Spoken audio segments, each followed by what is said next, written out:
ಓಂ ಶ್ರೀ ಗುರುಭ್ಯೋ ನಮಃ. ಶ್ರೀಮದ್ ಭಗವದ್ಗೀತಾ 10ನೇ ಅಧ್ಯಾಯ 3ನೇ ಶ್ಲೋಕ.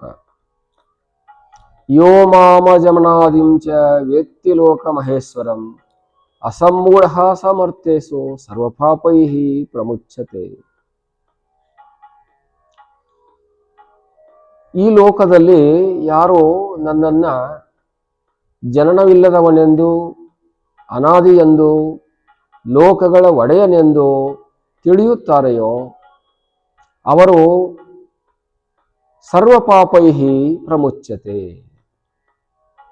ಮೂಢರಾಗದಲೇ ಅವರು ಸುಖಿಗಳಾಗಿ ತಿಳುವಳಿಕೆಯುಳ್ಳವರಾಗಿ ನನ್ನನ್ನು ಪಡೆಯುತ್ತಾರೆ. ಅಸಮ್ಮೂಢ ಅಂತ ಹೇಳಿದೆ. ಅವನು ಜಾಣನಾಗುತ್ತಾನೆ, ಆತನು ತಿಳುವಳಿಕೆಯುಳ್ಳವನಾಗುತ್ತಾನೆ, ಆತನು ಪ್ರಜ್ಞೆಯುಳ್ಳವನಾಗುತ್ತಾನೆ. ಅಂಥವನು ಮಾತ್ರ ಮರ್ತ್ಯಲೋಕಗಳಲ್ಲಿ ಸಹ ಮರ್ತ್ಯಲೋಕಗಳಲ್ಲಿ ಜನನ ಮರಣಾತ್ಮಕವಾದಂಥ ಈ ಲೋಕಗಳಲ್ಲಿ ಪಾಪ ಬಂಧನಗಳಿಂದ ಬಿಡುಗಡೆಯನ್ನ ಪಡೆಯುತ್ತಾರೆ. ಪಾಪಗಳೇ ಈ ಜನ್ಮವನ್ನು ನೀಡುವಂಥದ್ದು, ಪಾಪಗಳೇ ಈ ದುಃಖವನ್ನು ಕೊಡುವಂಥದ್ದು, ಪಾಪಗಳೇ ಕಷ್ಟವನ್ನು ಕೊಡುವಂಥದ್ದು. ಇದೆಲ್ಲವುಗಳಿಂದ ಅವರು ಬಿಡುಗಡೆಯನ್ನ ಹೊಂದುತ್ತಾರೆ. ಪಾಪ ಅಂತಂದ್ರೆ ಜನನ ಮರಣಗಳಲ್ಲಿ ನೂಕತಕ್ಕಂಥ ಅದೊಂದು ದಾರಿಯಾಗಿದೆ, ಎಳೆದುಕೊಂಡು ಹೋಗ್ತಕ್ಕಂಥ ಅದೊಂದು ಗಾತ್ರವಾಗಿರ್ತಕ್ಕಂಥ, ಬೃಹತ್ ಗಾತ್ರವಾಗಿರ್ತಕ್ಕಂಥ, ಬಲವಾಗಿರ್ತಕ್ಕಂಥ ಅಸ್ತ್ರವಾಗಿದೆ, ಶಸ್ತ್ರವಾಗಿದೆ. ಜನನ ಅನ್ನುವಂಥದ್ದು ಮನುಷ್ಯರಿಗೆ ದುಃಖವೇ, ಮರಣ ಅನ್ನುವಂಥದ್ದು ದುಃಖವೇ. ನಮಗೆ ಮರಣ ಮಾತ್ರ ಗೊತ್ತಾಗುತ್ತದೆ, ಜನನ ಗೊತ್ತಾಗೋದಿಲ್ಲ.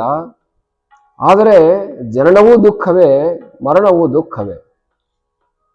ಹಾಗಿರಬೇಕಾದಾಗ ಯಾರು ನನ್ನ ವಿಷಯಕವಾಗಿ ಅನಾದಿಯೆಂದಾಗಲಿ, ಜನನವಿಲ್ಲದವನೆಂದಾಗಲಿ, ಎಲ್ಲ ಲೋಕಗಳ ಒಡೆಯನೆಂದಾಗಲಿ ತಿಳಿಯಬೇಕು ಮತ್ತು ನನ್ನನ್ನು ಆ ಥರ ತಿಳಿದುಕೊಂಡು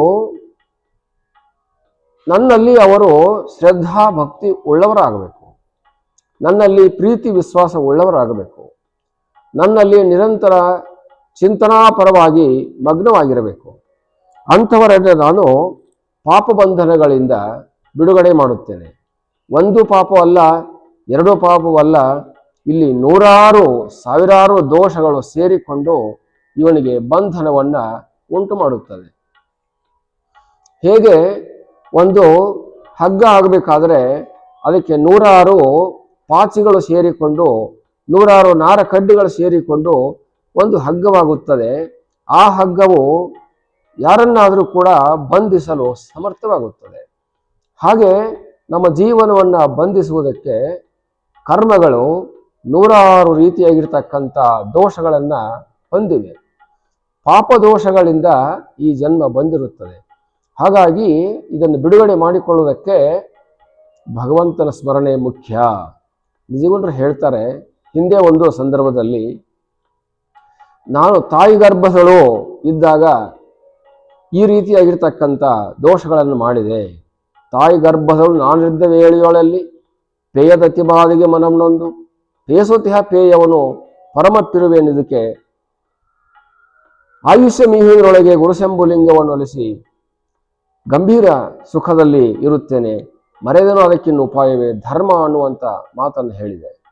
ಧರ್ಮ ಅಂತಂದ್ರೆ ಭಗವಂತನ ಸ್ಮರಣೆ, ಭಗವಂತನ ಕಡೆಗೆ ಮುಖ ಮಾಡಿ ಕಾರ್ಯಕರ್ಮಗಳನ್ನು ಮಾಡುವಂಥದ್ದು, ಭಗವಂತನ ಸ್ವರೂಪ ಚಿಂತನೆಯನ್ನು ಮಾಡುವಂಥದ್ದು. ಎಲ್ಲೆಲ್ಲಿ ನಾವು ಭಗವಂತನನ್ನ ನೋಡುತ್ತೇವೆಯೋ ಅಲ್ಲೆಲ್ಲಿ ನಮಗೆ ಶ್ರದ್ಧಾ ಬರುತ್ತದೆ. ಎಲ್ಲ ಕಡೆಗೂ ಭಗವಂತನನ್ನು ನೋಡ್ತಾ ಇದ್ರೆ ಎಲ್ಲ ಕಡೆಗೂ ಕೂಡ ಶ್ರದ್ಧಾ ಬರುತ್ತದೆ. ಎಲ್ಲೆಲ್ಲಿ ದೇವರನ್ನ ನೋಡ್ತೇವೋ ಅಲ್ಲೆಲ್ಲ ಸಾಮಾನ್ಯವಾಗಿ ಕೈ ಮುಗಿತೇವಲ್ವೇ. ಈಗೆಲ್ಲ ನಾವು ರಸ್ತೆಯಲ್ಲಿ ಹೋಗ್ತಾ ಇದ್ರೆ ಒಂದು ದೇವಸ್ಥಾನ ಕಂಡರೆ ಕೈ ಮುಗಿತೇವೆ, ಒಂದು ನದಿ ಕಂಡರೆ ಕೈ ಮುಗಿತೇವೆ, ಒಬ್ಬ ಸ್ವಾಮಿ ಕಂಡರೆ ಕೈ ಮುಗಿಯುತ್ತೇವೆ. ಹೀಗೆ ಎಲ್ಲೆಲ್ಲಿ ಬೃಹತ್ತಾಗಿರತಕ್ಕಂಥ ವಿಶೇಷ ಗುಣಗಳನ್ನು ಕಾಣ್ತೇವೋ, ರೂಪಗಳನ್ನು ಕಾಣ್ತೇವೋ ಅಲ್ಲಿ ಕೈ ಮುಗಿತೇವೆ. ಹಾಗೆ ಎಲ್ಲ ಕಡೆಗೂ ನಾವು ನೋಡುತ್ತಿದ್ದರೆ, ಭಗವಂತನ ಎಲ್ಲ ರೂಪದಲ್ಲಿಯೂ ನೋಡುತ್ತಿದ್ದರೆ ಎಲ್ಲ ಕಡೆಗೇನೂ ಕೂಡ ಕೈ ಮುಗಿಯುವಂಥ ಅವಕಾಶ ನಮಗೆ ಬರುತ್ತದೆ.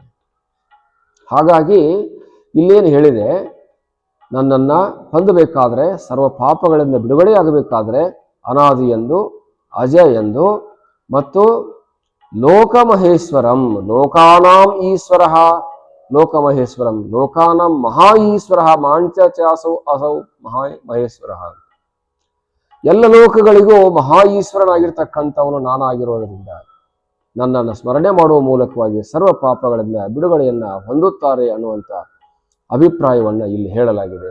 ಹರಿ ಓಂ ತತ್ಸತ್.